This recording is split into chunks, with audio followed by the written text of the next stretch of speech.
I came up with the idea for it about 3 years ago in my house back in Dublin. And I had been in a band when I was young, so I wanted to sort of mine something as a story from my own life. So I had been in a band, so I knew the A&R world a little bit, artistic repertoire, and the music world slightly, and thought it would be interesting to sort of update that to the sort of the whole internet sort of crisis in the music industry, and to tell a story about a. I also wanted to do a thing on depression and alcoholism, because I'm some of those things. And you know, there was a certain sort of, I guess, a story that I wanted to tell about a guy who was saved by art in some shape, whatever that art form was, whether it was music or painting or literature or whatever it was. I thought there was an interesting question to raise, the idea of in times of trouble and despair and recession or whatever else, can art, you know, does art have a bigger job actually? It's not just for sort of distraction and entertainment, but actually that it actually is really keeps you going, keeps you motivated, keeps you alive. So I wanted to sort of make a film about a guy who was on the edge, who was sort of drawn back into the world of the living by a piece of art, in this case music. It's about a girl and her boyfriend who come to New York to record an album, and they're a singer-songwriter couple, and the boy explodes into huge fame and basically leaves his girl behind, and she just kind of searching around out of desperation ends up playing in a little nightclub where she meets a producer slash A&R guy for a small indie record label that hears her, who is on his last leg, so to speak, and they kind of begin this unlikely partnership to make her own album. It's about Mark's character, Dan, who's going through this kind of, his life and his career is kind of revitalized by finding this girl, Greta, who's a singer-songwriter, who is my character, Dave's girlfriend slash ex-girlfriend throughout the course of the movie. And it's about him, it's about his relationship with his family, it's about Greta's relationship with Dave, and it's about, you know, as far as I'm concerned, it's my my struggle with this newfound fame that I have, my character has, and not being able to kind of negotiate my professional life, or to balance my professional life with my relationship with Greta, which obviously starts really suffering. And having been in that position in my life, I obviously was connected to it immediately when John let me know about the script, which I read and absolutely fell in love with.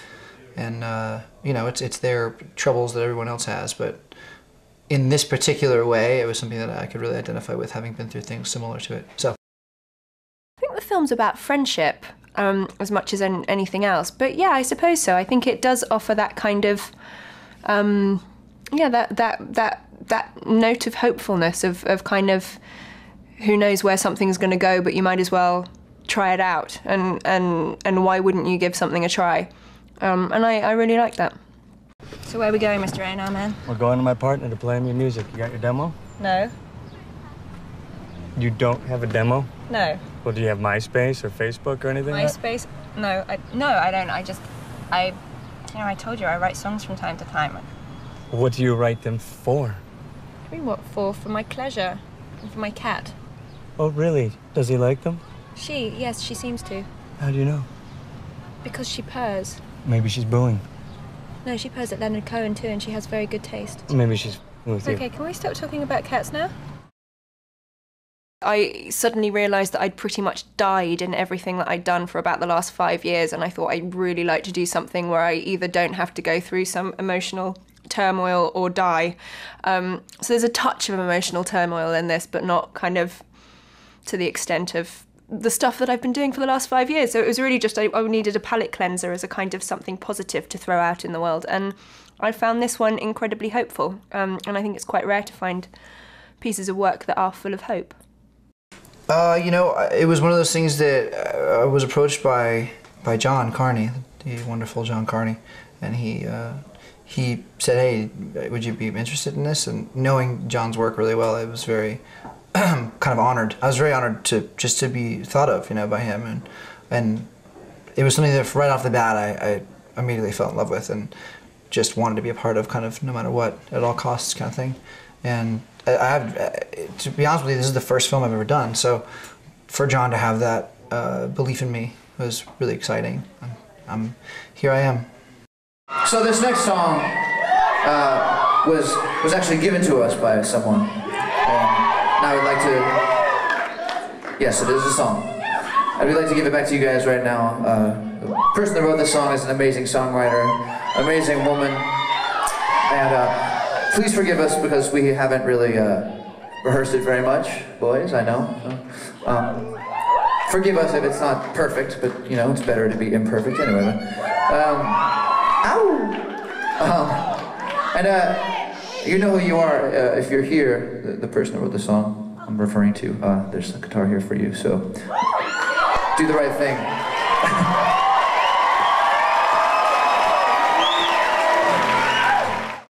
Yeah, well, I mean, I think that John saw, like I said, he saw something in me that was this character. Whether that's flattering or not, I still can't tell. But I'm a musician, and I've been a musician my entire life. So doing a film would not really be something that I would have thought about doing unless it was something I was connected to in some way. And I feel like he knew that. Those were like in the kind of our preliminary conversations. He was saying, I know that you don't do this, but would you be interested in this? And that was the terms under which I decided to do it, because I thought this is just the perfect thing. And I love the tone and the way that I'm a huge fan of Once, and he is a musician, and that's the thing, is that his sensibilities are of a director's, but also of a musician's, because that's where he comes from. So we get along famously, and just became instantaneously the second we started talking, especially in person, we just became friends. Well, the connection between performing music and acting, I mean, they're actually very, very similar in the way of when you have experienced something that you write about, you go into a studio and you reenact the emotion of the experience. So it's reality based, but it's a conscious thing, what I'm saying? Like, it's a trade, if you will, what I'm saying? So that's the thing, and then, there's a rhythm in the way that you walk, in the way that you talk, in the way that you react.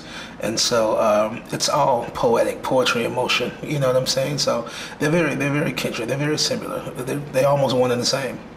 The music was fascinating to do. I've never done anything like that. It was, not a lot of it was written before I got to New York, so I spent a lot of the last 2 months going, please, what is the music, what is the music, what is the music? And people going, oh yeah, it's kind of like this, but not like that, and maybe a bit like that, but probably not like this. And so I got a couple of tracks before we actually started, which was great, and worked with a vocal coach to try and find a sound that could do it, which was good fun. And then, but a lot of the stuff, 2 or 3 of the tracks were just kind of handed on the day. So the whole thing has been very kind of fly by the seat of your pants, hope for the best. I mean, everybody keeps it's the old kind of stage saying of like, it'll be all right on the night. I think that's what we've been doing a lot. It's going to be good, it's going to be good. How is it going to be good? I don't know, but it's going to be good. We've been going with a lot like that. And so far, it seems to be working well. So we're just going to have to hope that it keeps going in this direction.